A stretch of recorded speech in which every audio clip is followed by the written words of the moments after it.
Hi అండి, అందరూ ఎలా ఉన్నారో? ఈరోజు అయితే సాంబార్ పెడుతున్నాను. ఇదిగోండి, ఈ గ్లాస్ తోటి ఒక గ్లాస్ కందిపప్పు, ఒక గ్లాస్ పెసరపప్పు వేసుకున్నాను.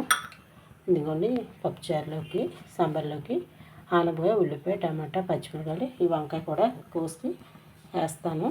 ఇప్పుడు ముందు పప్పు కడిగేసి మనం కుక్కర్ పెట్టుకుందామని దీంట్లోకి మళ్ళీ నేను కొంచెం శనగపప్పు కూడా వేస్తాను అన్నమాట.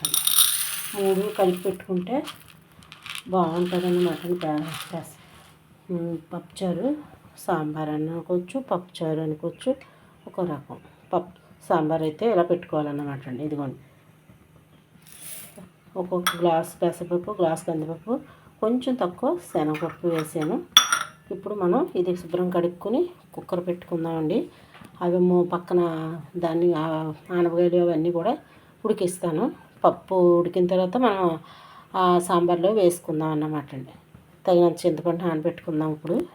ఇప్పుడు కడిగేసి పక్కన పెట్టేస్తానండి, కుక్కర్ పెట్టేస్తాను. ఇదిగోండి, రైస్ పెట్టాను.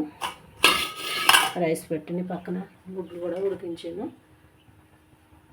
చేస్తే ఏదో కర్రీ చేస్తాను, లేదంటే ఓన్లీ సాంబార్ పెట్టేసి ఉడుకుంటాను అన్నమాట. చూసారా, ఇది కడిగేసి కుక్కర్ పెడతానండి.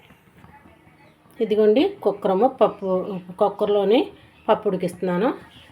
ఇప్పుడు ఇంకో పక్కన నీళ్ళు పెట్టి కొంచెం పసుపు వేసి ఆయిల్ వేసాను. ఇదిగోండి, ఇప్పుడు సాంబార్లోకి వంకాయ, టమాటా, ఉల్లిపాయ, పచ్చిమిర్చి, ఆనపకాయ అన్నీ కూడా మనం ఇందులో వేసుకుని ముందు ఉడికించేస్తాను అన్నమాట.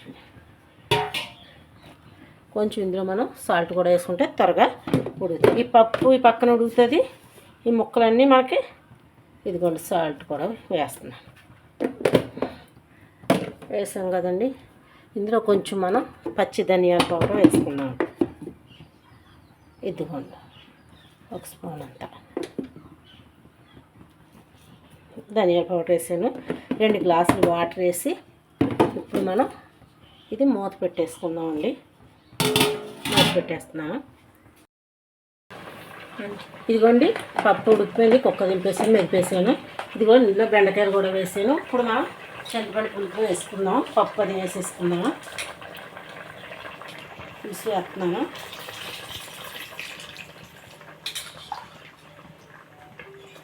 ఇది మరిగిన తర్వాత మనం తాలింపు వేసుకుందాం. ఇప్పుడు ఇందులో పప్పు కూడా వేస్తాను నేను.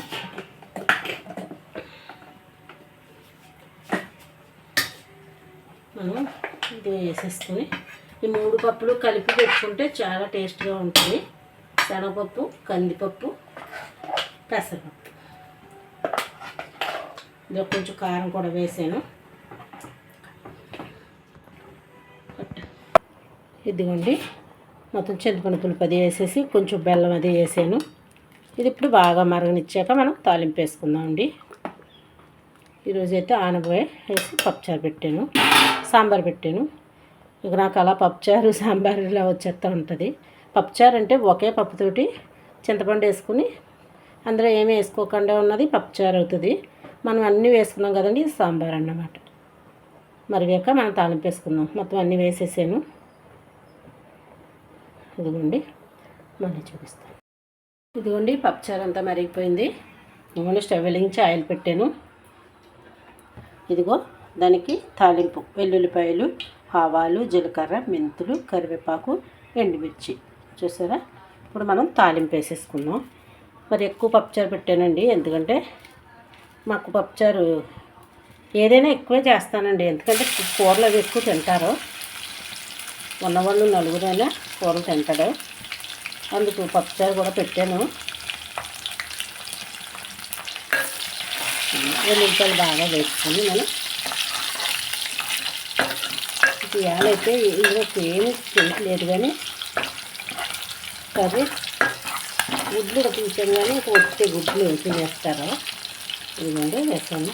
ఇది ఇంకా కుక్కకి మళ్ళీ ఇయ్యకి రైస్ అన్న ఉంటుంది. ఇదిగోండి, ఇంకొన్ని వేసాను.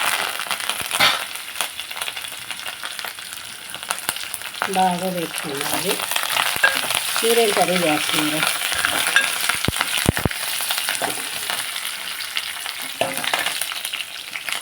చూస్తారా, ఉల్లిపాయలు ఎక్కువ వేసాను. పోపు ఎక్కువ ఉండాలండి నాకు ఇది దాంట్లోకి. అనిల్కి కూడా పోపులు ఇష్టం, మా అమ్మాయికి మా అబ్బాయికి.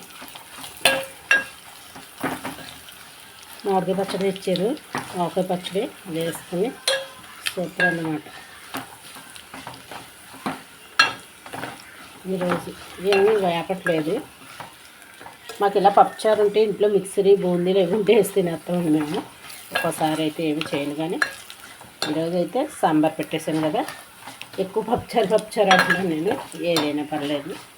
మనం ఇప్పుడు ఎత్తుగా మనం స్టవ్ కట్టేసుకొని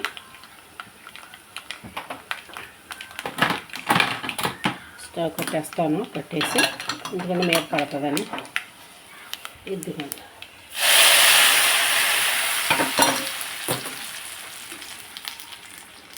ఇందులో కొంచెం పప్పుచారు వేసుకుని మనం అందులో తిప్పి వేసేసుకున్నాను. మీరు ఏం కర్రీ చేస్తున్నారు? 2 చాలు కాస్తే చెప్పండి. ఎత్తుకోండి నా ప్రాణానికి ఇంకా గిన్నెలు ఉన్నాయండి. ఎత్తుకోండి పప్పుచారు అంతా చక్కగా బెల్లం అది వేసాము, చక్కగా ఉందండి పప్పుచారు. చూసారా? ఇదిగోండి, ఇదిగోండి ఈరోజు లంచ్ అయితే పప్పుచారు, సాంబార్ అది పప్పుచారే వస్తుందండి నాకు. చూసారా? ముక్కలన్నీ వేస్ట్ చేశాను. ఇది 3 పప్పులు కలిపి చేసిన మంచి చాలా టేస్ట్గా ఉంటుందండి. శనగపప్పు, పెసరపప్పు, కందిపప్పు. ఈరోజు మా లంచ్ అయితే చాలా సింపుల్గా చేసేసాను. చూడండి, ఈ వీడియో నచ్చితే లైక్, షేరు, సబ్స్క్రైబ్, కామెంట్ చేయండి మర్చిపోవద్దు. లైక్ చేయడం మర్చిపోవద్దు. మీ లైక్లు నాకు చాలా మరి ముందుకు వెళ్ళడానికి లైక్లు అవసరం కాబట్టి లైక్ చేయండి. ప్రతి వీడియోని చూడండి, నచ్చితే ఒక లైక్ ఇవ్వండి. మళ్ళీ రేపు ఇంకో రెసిపీతో మేము ముందు ఉంటాను. చూసారా? ఇవాళైతే ఇంకా బాయిల్ ఎగ్గులే. ఇలా ఈ ప్లెయిన్ ఎగ్, ఈ ఎగ్గులు కూడా నాన్నబాబుకి చాలా ఇష్టం. ఇంకా ఫ్రై చేద్దాం అనుకున్నాను, వెల్లుల్లి కారం పెట్టి ఇంకేం చేయలేనండి. ఇవాళ ఇంకా సరిపోయింది. ఇంకా బోళ్ళు గిన్నెలు ఉన్నాయి నా కోసం, గిన్నెలు కూడా చూస్తున్నాయి. చూసారా? షింక్ నిండాని. ఇంకా లియోకి రైస్ పెట్టాలా. ఈ వీడియో నచ్చితే లైక్ చేయండి, కామెంట్ చేయండి. మళ్ళీ రేపు ఇంకో రెసిపీతో మేము ముందు ఉంటాం.